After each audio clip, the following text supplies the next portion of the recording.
반갑습니다. 이상원 교수입니다. 오늘의 주제는 영원히 용서받지 못하는 죄가 있다고요? 입니다.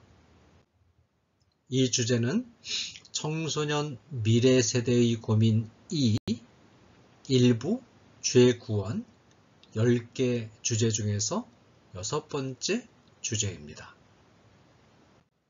이런 질문이 제시되었습니다.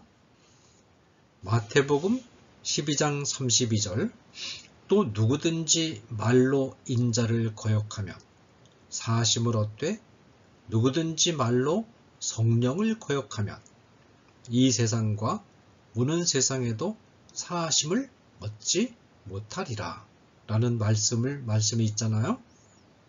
성령을 거역하는 게 용서받지 못할 죄라고 하니까 정말 두려워요. 가끔 마음속에 나쁜 생각이나 말이 순간적으로 떠오르면 안 된다 라고 생각하지만 그런 생각을 아예 안 하면서 살 수는 없잖아요.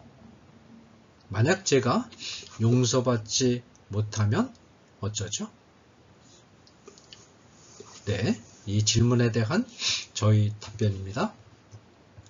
자신이 한 행동이나 품은 마음이 성령을 거스르는 것은 아닌가 하는 문제를 두고 고민하고 나쁜 행동과 나쁜 마음을 물리치기 위해 애쓰는 모습이 너무나 예쁘군요. 이런 모습을 보시고 하나님도 기뻐하실 거예요. 이런 고민과 몸부림이 있다는 것이 바로 그 마음속에 예수님이 계시고 성령님이 계신다는 증거죠. 마음속에 예수님과 성령님이 계시지 않을 때는 아무런 문제도 되지 않을 행동과 마음이 예수님이 계시고 성령님이 계시면 문제거리가 되거든요.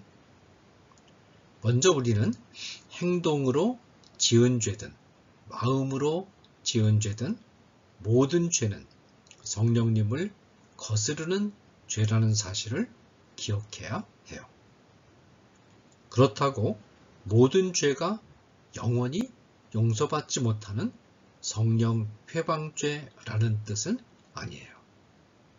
죄에도 용서받을 수 있는 죄가 있고 용서받을 수 없는 죄가 있다는 것이죠.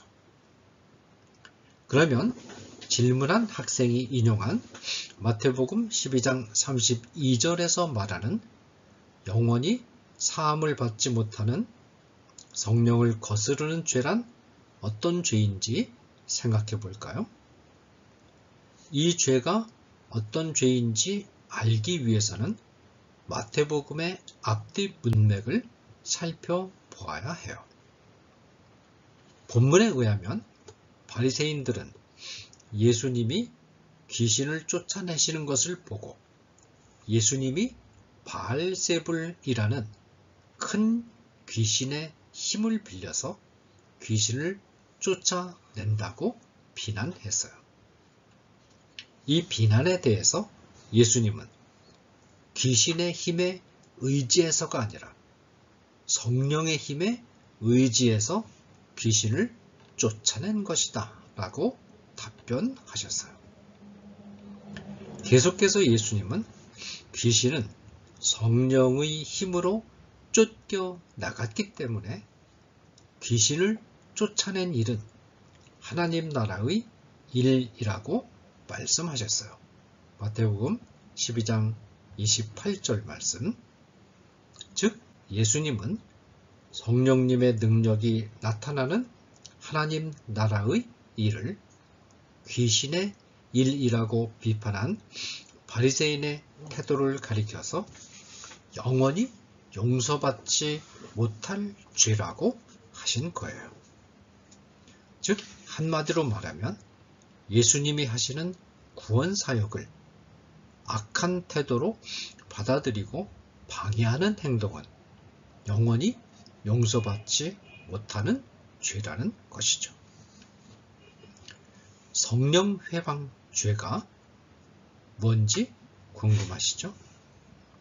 히브리서 10장 26절에서 29절까지 읽어보면 분명하게 알 수 있어요. 히브리서 10장 26절 27절은 이렇게 말해요. 우리가 진리를 아는 지식을 받은 후 짐짓 죄를 범한 즉 다시 속죄하는 제사가 없고 오직 무서운 마음으로 심판을 기다리는 것과 대적하는 자를 태울 맹렬한 불만 있으리라. 여기에서의 죄는 진리를 아는 지식을 받은 사람에게 해당된다고 말하고 있는데, 그러면 그 진리는 무엇일까요? 그것에 대해 29절이 이렇게 답변하고 있어요. 하물며 하나님의 아들을 짓밟고 자기를 거룩하게 한 언약의 피를 부정한 것으로 여기고 은혜의 성령을 욕되게 하는 자가 당연히 받을 형벌은 얼마나 더 무겁겠느냐 너희는 생각하라. 한마디로 말해서 예수님이 십자가 위에서 인류를 구원하기 위하여 죽으셨다는 소식이 진리이고, 그 진리를 전에 들었음에도 불구하고 예수 믿기를 거부하고 예수 믿는 자를 방해하는 행동을 하면 영원히 용서받지 못할 죄를 짓는 것이라고 말하고 있는 거예요. 지금까지 공부한 마태복음의 본문과 히브리서의 본문이 가르치는 내용은 이렇게 정리할 수 있어요.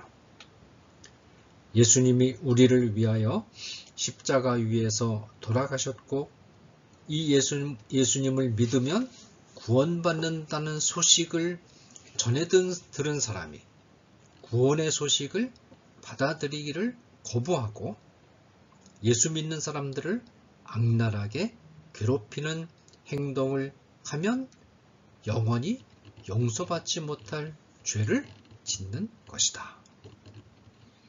그러면 이런 행동을 하다가 잘못되었다는 사실을 깨닫고 진심으로 뉘우치면 어떻게 될까요? 그 사람은 용서받아요. 그러나 이 사람이 죽을 때까지 고집을 피우고 이 행동을 진심으로 뉘우치지 않은 채 죽으면 이 사람은 어떻게 될까요? 용서받지 못해요.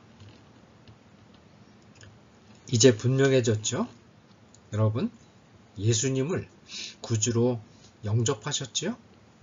비록 여러 죄를 짓지만 죄를 지을 때마다 항상 자신을 뉘우치고 어떤 경우에도 예수님이 여러분의 구원자이심을 믿고 계시지요? 그렇다면 여러분은 영원히 용서받지 못하는 죄를 지은 것이 아니므로 걱정하지 않으셔도 돼요. 용서받을 수 있는 죄와 영원히 용서받지 못할 죄의 차이를 갑돌이와 호돌이의 예를 들어 설명할 수 있겠네요. 평소에 예수님을 믿던 갑돌이가 다른 사람의 물건을 훔쳤어요. 그리고는 그 죄를 하나님 앞에서 회개하지 않았는데 어느 날 차를 타고 가다가 교통사고를 당해서 그만 아무런 말도 하지 못한 채 죽고 말았어요. 유감스럽게도 갑돌이는 다른 사람의 물건을 훔친 죄를 회개하지 못한 채 죽어버린 것이죠.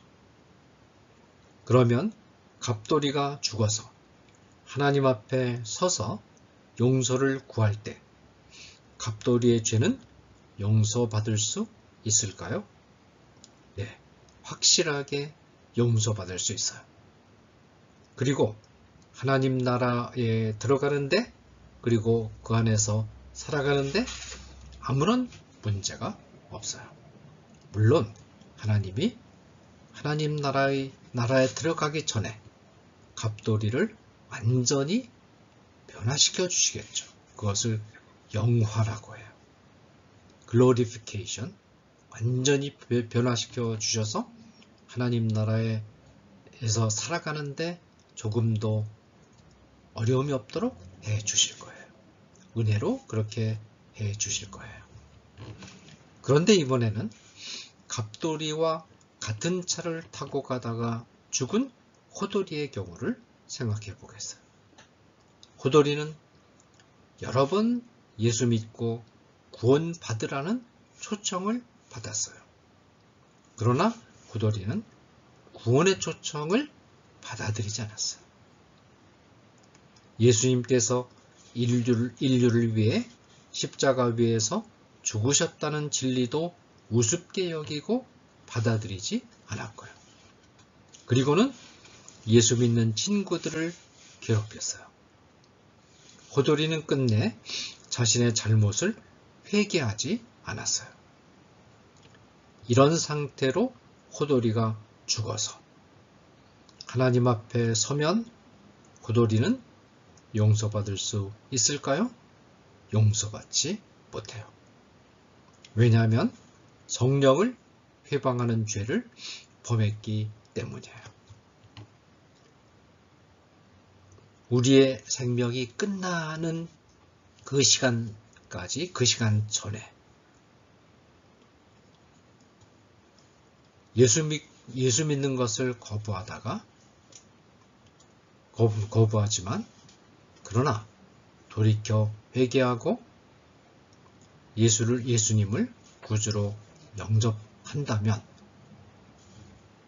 그 이전에 여러 번 예수님을 믿는 것을 거부했었어도 그러나 생명이 끝나기 전에 어느 순간인가 죽는 그 순간 바로 직전까지 회개하고 예수님을 구주로 영접하기로 마음을 돌이키면 하나님으로부터 용서받고 구원받을 수 있어요. 그런데 예수님을 거부하고 예수님의 십자가 사역을 귀신의 사역으로 돌리면서 비난하는 그런 태도를 죽는 순간까지 회개하지 않으면 일단 죽어서 하나님 앞에 서면 그때는 회개할 수 없어요. 회개를 하나님이 받아주시지 않으세요. 그리고 영원히 사함받지 못하는 거예요. 자, 이제 영원히 사함받지 못하는 죄와 사함받을 수 있는 죄의 차이를 알 수 있겠죠? 쉽게 생각하면 영원히 사함을 받지 못하는 죄는 한 가지밖에 없다고 생각하면 돼요. 그것이 무엇일까요? 그것은 바로 끝까지 회개하지 않고 죽는 순간까지 회개하지 않고 고집스럽게 예수 믿지 않는 것이에요.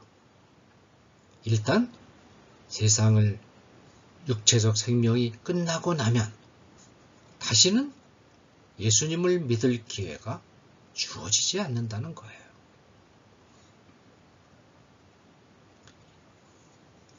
예수님을 믿기를 끝까지 거부하는 것 이외에 모든 다른 죄들도 성령을 거스르는 죄임이 분명해요. 이런 죄들을 범하면 하나님이 징계하실 수 있어요. 그러나 이 죄들은 용서받을 수 있어요. 그것은 마치 아이들이 잘못하면 부모님께 매를 맞지만 결국에는 다 용서받는 것과 같아요.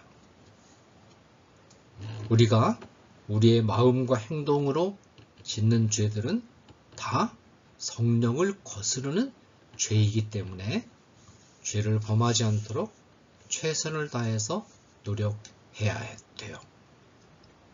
만약 죄를 범했다면 빨리 하나님 앞에 회개하고 그 죄를 용서받고 새 출발을 해야 돼요.